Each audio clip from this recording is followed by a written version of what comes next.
அனைவருக்கும் வணக்கம். எல்லாரும் எப்படி இருக்கீங்க? நானும் நல்லா இருக்கேன். நம்ம சப்ஸ்கிரைபர் ஒருத்தர் சக்கர வியூகம் மகாபாரதத்துல சக்கர வியூகம் அபிமன்யுடைய அந்த 13வது நாள் போர் அத பத்தி கொஞ்சம் சொல்லுங்க அப்படின்னு சொல்லி கேட்டிருக்கீங்க. உண்மையிலேயே மகாபாரத கதைகள் நம்ம பேச ஆரம்பிச்சோம் அப்படின்னா, அதுல நெறைய விஷயங்கள் இருக்குல்ல. நான் முதல்ல ஒரு கதை குடுத்திருந்தேன். மகாபாரதத்துல இருந்து ஒரு கதை நான் போஸ்ட் பண்ணியிருந்தேன். ஒரு 20 நிமிஷத்துக்கு மேல இருக்கும்னு நினைக்கிறேன். அம் நம்ம எந்த கதை சொன்னோம் அப்படின்னாலும், அதுல ஏதாவது ஒரு விஷயம் நமக்கு அதுல என்ன இருக்கு அப்படிங்கிறது தெரிஞ்சுக்கிறதுக்காக தான். மகாபாரதத்த பொறுத்தவரைக்கும், மகாபாரதம் முழுக்க முழுக்க நமக்கான வாழ்க்கை நெறிமுறைகளை கற்றுக் கொடுக்கக்கூடிய ஒரு பாடமாகத்தான் அமையுது. சின்ன வயசுல அபிமன்யுடைய கதைய கேட்கறதுக்கு ரொம்ப பிடிக்கும். காரணம் நம்ம மகாபாரதத்துல எத்தனையோ வீரர்கள் இருப்பாங்கல்ல. நிறைய வீரர்களை பார்க்கிறோம். துரோணர், பீஷ்மர், கர்ணன், அர்ஜுனன், பீமன், துரியோதனன், துச்சாதனன் இப்படி நிறைய வீரர்கள் இருக்காங்க. சல்லியன், அந்த அந்த யுத்த களத்துல இருக்கக்கூடிய அத்தனை பேருமே வீரர்கள் தான். திஷ்டத்யுமன், யுத்த களத்துல இருக்கக்கூடிய அத்தனை வீரர்களை பத்தி நாம பாக்குறோம்ல. ஆனா எப்ப மகாபாரத போர் நம்ம படிச்சாலும் சரி, அந்த அந்த போரை பற்றிய தகவல்களை நம்ம தெரிஞ்சுக்கிட்டாலும் சரி, ஒரு ஒரு மாவீரனுடைய கதையை நம்மளால அவ்வளவு எளிதாக கடக்கவே முடியாது அப்படின்னா அது அபிமன்யுடைய கதைதான். அபிமன்யு யாரு அப்படின்னு நமக்கு எல்லாருக்கும் தெரியும். கிருஷ்ணனுடைய தங்கை சுமித்ரைக்கும் பாண்டவர்களில் ஒருவரான அர்ஜுனனுக்கும் பிறந்த மகன் தான் அபிமன்யு. அபிமன்யுவை பத்தி நம்ம சொல்லவே தேவையில்லை. அந்த பேருக்கு ஏத்த மாதிரி ஒரு அழகு, வீரம், எதையுமே துணிச்சலா செய்யக்கூடிய ஒரு உத்வேகம் அவன்கிட்ட எப்பவுமே ஒரு துணிச்சல் இருந்தது. பயம்னா என்னன்னே தெரியாத ஒரு ஒரு ஒரு இளம் கன்று போல அப்படி துள்ளி குதிச்சுக்கிட்டு இருந்த ஒரு வீரன் அந்த போர்க்களத்துல. அவனுக்கு அந்த போர்க்களமே ஒரு விளையாட்டு மைதானமாகத்தான் இருந்தது. அவனுடைய முகத்தில் துளி அளவு கூட பயம் என்ற உணர்வு கிடையவே கிடையாது. பீஷ்மரையே எதிர்த்து போரிடுகிறார். பீஷ்மர் 10வது நாள் அம்பு படுக்கையில் விழுறாரு. அதன் பிறகு துரோணர் அந்த பதவிக்கு வரார். படை தளபதியாக துரோணர் தான் அந்த படைகளை முன்னேற்றி செல்றது. துரோணர் நமக்கு தெரியும், பாண்டவர்களுக்கும் கௌரவர்களுக்கும் அவர்தான் குருவாக இருந்தவர். இதுல என்ன ஒரு ஆச்சரியம்னா, அர்ஜுனன் மீது அளப்பரிய அன்பு கொண்டவர் துரோணர். அது அர்ஜுனனுடைய மகனாக இருக்கும் போது அது சொல்லவா வேணும்? எவ்வளவு அன்பு இருந்திருக்கும்ல. ஆனா இந்த யுத்த களம் என்பது அனைத்தையும் மீறி செயல்பட வைக்கக்கூடிய ஒரு களமாக மாறிவிட்டது. அந்த ஒரு சூழ்நிலை. 13ஆம் நாள் போர். துரோணர் போர் நடத்திக்கிட்டு இருக்கிறாரு. துரோணருடைய அந்த போர்க்கலையில துரியோதனனுக்கு விருப்பமே இல்லை. ஏன்னா துரியோதனனுடைய விருப்பம் எல்லாம் கர்ணனை படை தளபதியாக நியமனம் செய்ய வேண்டும் என்பதுதான் அவனுடைய விருப்பமாக இருந்தது. ஆனால் துரோணர் இருக்கும் போது கர்ணனை படை தளபதியாக வைப்பது என்பது இயலாத காரியம். அதனால சகுனியின் ஆலோசனையின்படி துரோணர் தான் அந்த படைகளை தலைமை ஏற்று நடத்திட்டு இருக்கிறார். ஆனா அந்த துரோணருடைய தாக்குதலானது, பகைவர்கள் மீது அவர் செய்கின்ற தாக்குதலானது துரியோதனனுக்கு கொஞ்சம் பிடிக்கவே இல்லை. ஏன்னா இவர் பாண்டவர்களுக்கு இரக்கம் காட்டுகிறாரோ அப்படிங்கிற எண்ணம் இவனுக்குள்ள இருந்துச்சு. அதனால இவன் என்ன பண்ணா, துரோணரை போய் கடும் சொற்களால் பேசுறான். துரோணாச்சாரியரே, உங்களுடைய வலிமை குன்றி விட்டது போல இருக்கிறது. அர்ஜுனனை கண்டு நீங்கள் பயந்து விட்டீர்கள் போல இருக்கிறது. அல்லது அர்ஜுனன் மீது உங்களுக்கு அளப்பரிய அன்பின் காரணமாகத்தான், அதாவது படை தளபதி, அதாவது சேனாதிபதி அப்படின்னு சொல்லுவோம். படையினுடைய சேனாதிபதியாக இருந்தும் கூட நீங்க அந்த தரப்பினருக்கு நீங்க போர் செய்யற மாதிரி எனக்கு தோணுது அப்படின்னு சொல்லிட்டு ரொம்ப ஒரு துரோணருடைய மனம் நோகும்படியாக பேச ஆரம்பிக்கிறான். அப்ப இந்த வார்த்தைகளை கேட்டுக்கொண்ட துரோணர் என்ன செய்யறார்? 13ஆம் நாள் போர் ரொம்ப ஒரு கொடூரமான போர் செய்யறார். அவருடைய அம்புகள் சீறி பாய்கிறது. இரக்கமே இல்லாமல் எதிர்த்தரப்பில் இருக்கக்கூடிய வீரர்களை மாய்க்கிறது அந்த அம்புகள். அந்த அந்த கோபத்தின் வெளிப்பாடு அந்த அம்புகளில் தெரிகிறது. அப்ப இது பாண்டவர்கள் எதிர்பார்க்காத ஒண்ணு. இன்னொரு விஷயம் என்ன அப்படின்னா, அன்னைக்கு துரோணர் ஒரு வியூகம் அமைக்கிறார்.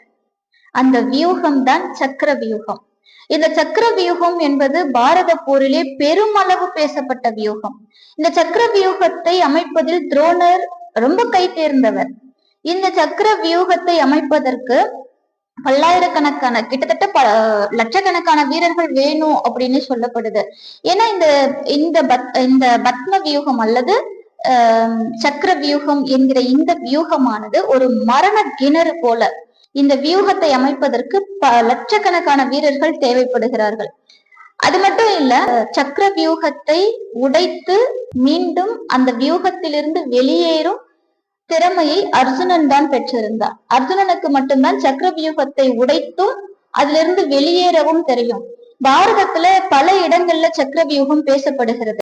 ஆனால் இந்த சக்கர வியூகத்தை உடைத்து அதில் வெற்றி கண்டவன் அப்படின்னா அது அர்ஜுனன் மட்டும்தான் பாரதத்துல பேசப்படுது. இந்த சக்கர வியூகத்தை உடைத்தெறியக்கூடிய தன்மை 2 பேருக்கு உண்டு, அர்ஜுனனுக்கும் கிருஷ்ணனுக்கும். மூன்றாவது நம்ம அபிமன்யுக்கு தெரியும். இது எப்படி தெரியும்னா, அபிமன்யு சுமித்ரையின் வயிற்றுல இருக்கும் போது இந்த சக்கர வியூகத்தை உடைப்பது பற்றி தெரிந்து கொண்டான் என்பது செய்தி. சுமத்ரை கர்ப்பமாக இருக்கும் போது அர்ஜுனன் இந்த சக்கர வியூகத்தை உடைப்பது எப்படி, அதிலிருந்து வெளியேறுவது எப்படி என்பதை சொல்லி கொடுத்துட்டு இருக்கிறார். ஆனா சுமித்ரை என்ன பண்றா, அந்த சக்கர வியூகத்தில் நுழைவது வரை கேட்டுக்கொண்டிருக்கிறாள். அதன் பிறகு தூங்கி விடுகிறார். அதனால அபிமன்யு வயிற்றுல இருந்து கேட்கும் போது அந்த சக்கர வியூகத்தை உடைத்து உள்ளே போகின்ற அந்த ஒரு இடம் வரைக்கும் அவனுக்கு தெரியும். ஆனா அதுல இருந்து வெளியேறுவதற்கு அபிமன்யுவுக்கு தெரியாது. இது சாத்தியமா அப்படின்னா, கர்ப்பத்தில் இருக்கக்கூடிய குழந்தைகள் ஒரு தாய் எதையெல்லாம் கேட்கிறாளோ, ஒரு தாய் எந்த உணர்வுகளை அனுபவிக்கிறாளோ அது கர்ப்பத்தில் இருக்கக்கூடிய குழந்தையும் அனுபவிக்கும். அந்த நினைவுகள் குழந்தைகளுடைய பிறப்பிற்கு பிறகு அந்த குழந்தைகளின் நினைவு அடுக்குகளிலே அந்த நிகழ்வானது இருக்கும் என்பது இன்றைய அறிவியல் ரொம்ப ஆணித்தரமாக சொல்லியிருக்கு. அப்போ அபிமன்யு சுமத்ரையின் வயிற்றில் இருக்கும் போதே இந்த சக்கர வியூகத்தை பற்றி தெரிந்து கொள்கிறார். ஆனால் உடைத்து உள்ளே செல்ல தெரிந்து கொண்ட வீரன் மீண்டும் வெளியேறுவதற்கு பயிற்சி அவனுக்கு அளிக்கப்படவில்லை. அதற்குள்ளாகவே இந்த பாரத போரானது மூழ்கிறது. அபிமன்யு சாதாரண வீரன்லாம் கிடையாது. அபிமன்யுடைய வீரம் கண்டு பீஷ்மரே ரொம்ப திகச்சு போயிடுறார். துரோணருடைய தேரையே சாய்க்கிறான் அபிமன்யு. துரோணரையும் பீஷ்மரையும் எதிர்த்து நிற்பது என்பது சாதாரண காரியமே அல்ல. அவர்களை எதிர்க்கும் திறமை அர்ஜுனன் ஒருவனுக்கே உண்டு. அதனாலதான் மகாபாரத போர்ல 100 கௌரவர்களையும் வதம் செய்வேன் என்று பீமன் தான் சூளுரைக்கிறான். 100 கௌரவர்களையும் வதைத்தது பீமன் தான். ஆனால் 100 கௌரவர்களுக்கும் அரணாக இருந்த வீரர்கள் யார் அப்படின்னா பீஷ்மர், துரோணர், கர்ணன், இன்னும் பல வீரர்கள் அவர்களை சுற்றி இருக்காங்க. இத்தனை வீரர்களை எதிர்க்கும் திறமை அர்ஜுனன் ஒருவனுக்கே உண்டு. அந்த யுத்த களத்துலதான் இந்த சக்கர வியூகமானது 13ஆம் நாள் துரோணரால் ஏற்பாடு செய்யப்படுகிறது. இந்த ஏற்பாடு நடந்து கொண்டிருக்கும் போதே துரியோதனனும் சகுனியும் இன்னொரு சதி செயலை செய்கிறார்கள். அது என்ன அப்படின்னா, அதாவது போர் முறையில ஒரு இடத்துல நின்னு போர் புரியுறத விட அவங்கள டிஸ்ட்ராக்ட் பண்றது, அதாவது டைவர்ட் பண்றது. சோ வேற வேற இடத்துல அவங்கள போருக்கு அழைக்கிற மாதிரி ஒரு சூழ்ச்சியை அவங்க நடத்துறாங்க. அதன் காரணமாக பழைய பகையின் காரணமாக கிருஷ்ணரையும் அர்ஜுனனையும் வேறு ஒரு இடத்துல வேறு ஒரு போர் வீரர்கள் அங்கே போர் செய்ய அழைக்கிறாங்க. அதனால கிருஷ்ணன் என்ன செய்யறான், அர்ஜுனனை கூட்டிக் கொண்டு அந்த இடத்துக்கு போருக்கு போயிடுறார். இப்போ அந்த 13ஆம் நாள் போர்ல துரோணர் அந்த சக்கர வியூகத்தை ஏன் அமைக்கிறார் அப்படின்னா, அன்று துரியோதனன் இட்ட கட்டளை என்ன அப்படின்னா, இன்னைக்கு எப்படியாவது தர்மரை அதாவது யுதிஷ்டனை சிறைப்பிடிச்சிடணும். அப்ப யுதிஷ்டனை சிறைப்பிடித்து விட்டால் இன்னையோட போர் முடிஞ்சிடும். எத்தனை நாள் நம்ம போர் செஞ்சுக்கிட்டே இருக்கிறது, வீரர்களை இழந்து கொண்டே இருக்கிறது. அதனால இன்னைக்கு கடைசியாக தர்மரை இந்த போர்ல சிறை பிடிச்சிடணும் அப்படிங்கிறதுதான் அவன் இட்ட கட்டளை. தருமரை சிறை பிடிப்பதற்காகத்தான் அந்த சக்கர வியூகமானது அமைக்கப்பட்டது. ஆனால் இந்த இந்த யுத்த களத்துக்கு கிருஷ்ணரும் வரல, அர்ஜுனனும் வரல. இது சதிதான். ஏன்னா அந்த சக்கர வியூகத்தை உடைத்தெறியும் தன்மை அர்ஜுனன் கிட்ட உண்டு. இப்ப அர்ஜுனனால அந்த சக்கர வியூகத்துக்குள்ள போக முடியும். அதனால அர்ஜுனனை டைவர்ட் பண்றாங்க. இப்போ மற்ற வீரர்கள், இப்போ மற்ற பாண்டவர்களுக்கு சக்கர வியூகத்தை உடைக்கும் தன்மை தெரியாது, அதை அவர்கள் பயிலவில்லை. சக்கர வியூகத்தை உடைக்கும் திறமையை பெற்றவன் அபிமன்யு ஒருவனே. ஆனா அபிமன்யு ஒரு 16 வயசு இளம் வீரன், ஒரு குழந்தை. பாண்டவர்களுடைய எதிர்காலம் அபிமன்யு. அவனை அவ்வளவு சீக்கிரம் சக்கர வியூகத்துக்குள்ள நுழைய விட மாட்டாங்க இல்லையா? எவ்வளவோ தடுத்து பாக்குறாங்க. பாண்டவர்கள் அபிமன்யு கிட்ட சொல்றாங்க, அபிமன்யு இது ஒரு மரண கிணறு, இந்த சக்கர வியூகத்தில் நுழையும் திறமை மட்டும்தான் உனக்கு உண்டு, ஆனால் அதிலிருந்து உன்னால் வெளியேறும் தன்மை இல்லை, அது நீ இன்னும் கற்கவில்லை, அதனால நீ இந்த சக்கர வியூகத்துக்குள்ள போக வேண்டாம், பரவாயில்ல என்ன நடக்குதோ நடக்கட்டும் பாத்துக்கலாம், நீ போகாத அப்படின்னு தடுத்து நிறுத்துறாங்க. ஆனா அபிமன்யு அதை ஏற்கவில்லை. அபிமன்யு ஒரு சிறந்த வீரன். ஒரு காலம் எதிரிகளோடு போட்டியிடாமல் தன்னுடைய தோல்வியை ஒப்புக்கொள்ள அவன் விரும்பவே இல்லை. அதனால எவ்வளவோ தடுக்கிறாங்க, பாண்டவர்கள் எவ்வளவு தடுத்து பாக்குறாங்க, அவன் கேட்கல. நான் முன்னாடி போறேன்பா, நீங்க பின்னாடி வாங்க. இப்போ பீமன் இருக்கார், யுதிஷ்டர் இருக்கிறார், நகுலன் சகாதேவன் 4 இருக்கிறாங்க, திஷ்ட தியூமன் இருக்கா, இத்தனை வீரர்களும் இருக்காங்க. அப்ப என்னை தொடர்ந்து நீங்க எல்லாம் வாங்க, நான் இந்த சக்கர வியூகத்தை உடைத்தெறிந்து உள்ளே போறேன் அப்படின்னு சொல்லிட்டு போறான். குறிப்பாக இந்த சக்கர வியூகம் அப்படிங்கிறது எதுக்காக அமைக்கப்படும் அப்படின்னு பாத்தீங்கன்னா, அதாவது ஒட்டுமொத்தமாக போர் செய்வதற்கு இந்த சக்கர வியூகம் அமைக்கப்படாது. இந்த சக்கர வியூகத்தின் நோக்கம் என்ன அப்படின்னா, ஒரே ஒருத்தர் டார்கெட் பண்ணி அவங்கள அந்த வியூகத்துக்குள்ள கொண்டு அவர்களை தோல்வியடைய செய்வது. அதாவது எதிர்த்தரப்பை மிக எளிமையாக கைப்பற்றி கொள்ளக்கூடிய ஒரு மாபெரும் வியூகம் தான் இந்த சக்கர வியூகம். காரணம் என்ன அப்படின்னா, இந்த சக்கர வியூகமானது எப்படி அமைக்கப்பட்டிருக்கும் அப்படின்னா, 7 அடுக்குகளை கொண்டது இந்த சக்கர வியூகம். 7 அடுக்குகளில் இருக்கக்கூடிய வீரர்களும் சுழண்டு கொண்டே இருப்பார்கள். அவங்க எப்படி சுழண்டு கொண்டே இருக்கிறார்கள், எந்த திசையை நோக்கி கொண்டு செல்கிறார்கள் என்பது யாருக்குமே தெரியாது. அந்த வியூகத்துக்குள்ள போயிட்டா கூட, ஒருவேளை அந்த சக்கர வியூகத்துக்குள்ள போயிட்டா அந்த வீரர்களோடு போர் செய்யறாங்க அப்படின்னா, இப்போ ஒரு வீரனை அழித்து விட்டால் அந்த இடத்திற்கு கண்ணிமைக்கும் நேரத்துல மற்றொரு வீரன் நிற்பான். அப்ப அடுக்கடுக்காக வீரர்கள் மாறிக்கொண்டே இருப்பார்கள். எந்த திசை போகுதுன்னே தெரியாது. அப்ப திசையே தெரியாம போயிடும். அந்த வியூகத்துடைய நோக்கமே அதுதான். அதாவது அந்த வியூகத்தில் அகப்பட்டிருக்கக்கூடிய வீரனுடைய மனதை குழப்பமடைய செய்வது. அப்ப அந்த வீரனாகப்பட்டவன் அதாவது திசை தெரியாமல் நம்ம எந்த அடுக்குல இருக்கோம், அதாவது 7 அடுக்கு இருக்கும், அந்த சக்கர வியூகத்துல எந்த அடுக்குல இருக்கும் அப்படிங்கிறது கூட அந்த வீரனுக்கு தெரியாமல் போயிடும். அப்படிப்பட்ட மனதளவிலான ஒரு ஒரு உளைச்சலை தரக்கூடியது இந்த சக்கர வியூகம். அப்ப எதிரியினுடைய பலத்தை முழுவதுமாக பறிக்கக்கூடியதுதான் இந்த சக்கர வியூகம். இப்ப இந்த வியூகத்துக்குள்ளதான் அபிமன்யு நுழையிறார். இப்போ பாண்டவர்களுக்கு இதுல உடன்பாடே இல்லை. ஆனால் அவங்களுக்கு தெரிஞ்சிருச்சு, ஏதோ தப்பு நடக்க போகுது, தெரிஞ்சிருச்சு. தடுக்க முடியல. அபிமன்யு போறான். அபிமன்யு சக்கர வியூகத்துக்குள்ள போயிட்டான். பின்னாடியே இவங்க போறாங்க. பாண்டவர்களும் ஏனைய வீரர்களும் பின்னாடியே போறாங்க. ஆனால் அவர்கள் எவரையும் சக்கர வியூகத்தில் நுழையாதபடி ஒரே ஒருவன் தடுத்து நிறுத்தினான். அவன்தான் ஜெயத்ரதன். இந்த ஜெயத்ரதன் யார் அப்படின்னு பாத்தீங்கன்னா, கௌரவர்களுக்கு, அதாவது 100 கௌரவர்களுக்கு ஒரே ஒரு தங்கை இருந்தார். அவள் பெயர் துச்சலை. அந்த துச்சலையின் கணவன் தான் ஜெயத்ரதன். இந்த ஜெயத்ரதனுக்கும் பாண்டவர்களுக்கும் ஏற்கனவே ஒரு பெரும் விரோதம் இருக்கிறது, பகைமை இருக்கிறது. இந்த கதை நமக்கு தெரிஞ்ச கதை தான். அதாவது வனவாசத்துல இருக்கிறாங்க பாண்டவர்கள் தன்னுடைய மனையாளான திரௌபதியோடு. அந்த சமயத்துல இந்த ஜெயத்ரதன் திரௌபதியை கவர்ந்து கொண்டு செல்கிறான். அதனால பாண்டவர்கள் என்ன செய்யறாங்க, ஜெயத்ரதனை உடனடியாக பிடிச்சு அவனை கொல்ல முற்படுகிறார்கள். ஆனால் அர்ஜுனனும் தருமனும் தடுக்கிறார்கள். காரணம் என்னன்னா, 1000 இருந்தாலும் இவன் நம்முடைய தங்கையின் கணவன். அதனால நம்முடைய தங்கையை மனதில் வைத்து இவனை உயிரோடு விட்டு விடலாம். ஆனால் ஒரு வீரனுடைய மரணத்திற்கு நிகரான தண்டனை இவனுக்கு கொடுக்கணும் அப்படின்னு சொல்லிட்டு பீமன் என்ன செய்யறான், ஜெயத்ரதனுடைய முடியை வழிச்சுடுறான். அதாவது மொட்டை அடிச்சு விட்டுடுறான். இது ஜெயத்ரதனுடைய மனதுல ரொம்ப ஆழமா பதிஞ்ச பகை.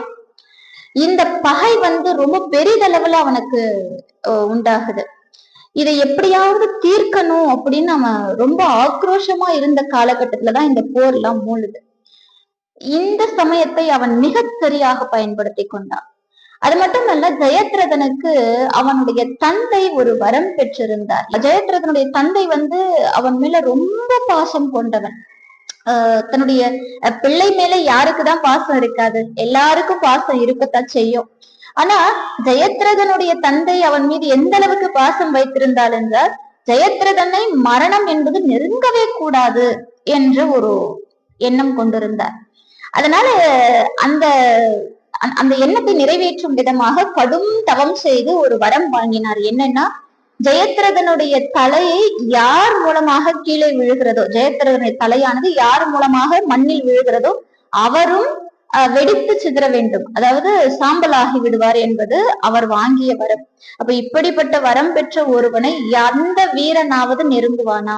முடியவே முடியாது. அப்ப ஜெயத்ரதனுடைய மரணமானது ரொம்ப சிக்கல், அவனை கொள்வது என்பது ரொம்ப சிக்கல்.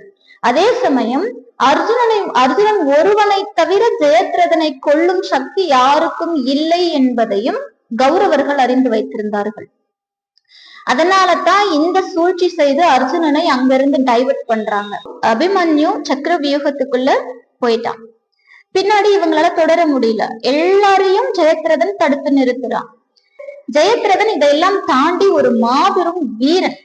அவன் வீரனாக இருந்தாலும் கூட அவனுடைய நடத்தை என்பது மிகவும் இழிவான நடத்தையாக இருந்தது. இருந்தாலும் அவன் ஒரு மாபெரும் வீரனாக இருந்தான். அதனாலதான் பீமனை கூட தடுத்து நிறுத்தும் ஆற்றல் பெற்றவனாக ஜெயத்ரதன் அன்று இருந்தான். இப்போ அபிமன்யு சக்கர வியூகத்துக்குள்ள போயிட்டான். எல்லாம் அந்த 7 அடுக்குகளையும் உடைத்து உள்ள, ஏன்னா அந்த 7 அடுக்குகளுக்கும் அந்த ஒரு மத்திய பகுதியில தான் வீரர்கள் இருப்பாங்க, அந்த படை வீரர்கள் இருப்பாங்க. அந்த இடத்துக்கு போயிட்டான் அபிமன்யு. இப்போ அபிமன்யுவை சக்கரவியூகத்துக்கு வர வைக்கணும் அப்படிங்கிறது கௌரவர்களுடைய எண்ணம் கிடையாது. தருமனை சிறைபிடிக்க வேண்டும் என்பதுதான் அவர்கள் செய்த சதி. ஆனால் அபிமன்யு சக்கரவியூகத்துக்குள்ள வந்துட்டான். ஆனா அபிமன்யு மேல கௌரவர்களுக்கு ஒரு மாபெரும் கோபம் உண்டு. காரணம் என்ன அப்படின்னா, அபிமன்யுடைய வீரத்தை அவர்கள் முதல் நாள் கொண்டே பார்த்து கொண்டிருக்கிறார்கள். பீஷ்மரை எதிர்க்கிறான், துரியோதனனை எதிர்த்து போரிடுகிறான். துச்சாதன ஒண்ணுமே கிடையாது, துச்சாதன சும்மா அசால்ட்டா போர் செய்யறான். கர்ணனுடைய 4 அமைச்சர்களை அவன் வீழ்த்தினான் அப்படிங்கிறது நமக்கு மகாபாரத செய்தி. துரியோதனனுடைய மகனான லக்ஷ்மணனை அபிமன்யு கொள்கிறான். துரோணரை எதிர்த்து போர் செய்யறான். எந்த ஒரு பயமே அவன் முகத்துல இல்ல. அவனுடைய வீரமானது அவ்வளவு வேகம். அர்ஜுனனே ஒரு 16 வயசு பிள்ளையா வந்தா எப்படி இருக்குமோ அப்படி ஒரு வீரத்தோடு அவன் போர் புரிகிறான். இன்னும் சொல்ல போனால் அர்ஜுனனை காட்டிலும் சிறந்த வீரனாகவே அபிமன்யு கருதப்படுகிறான் அப்படின்னு சொல்லலாம்.